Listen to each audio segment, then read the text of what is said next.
Hello everyone! Welcome to my Katoxi channel. While watching hindi na ako masyadong kumakain ng pancit canton. Bihira na lang.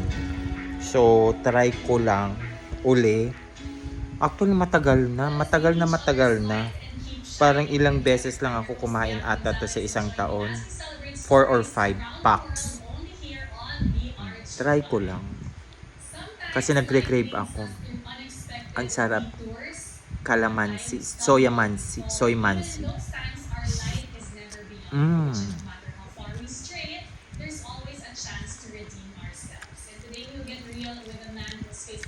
Dati talaga kain ako ng kain nito.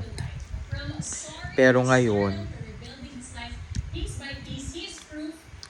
nakokontrol ko ng kumain. Tapos, meron akong nilagay na egg. Sarap. Huwag masyadong kumain ng pancit canton. Ano lang, dapat makontrol nyo. Okay?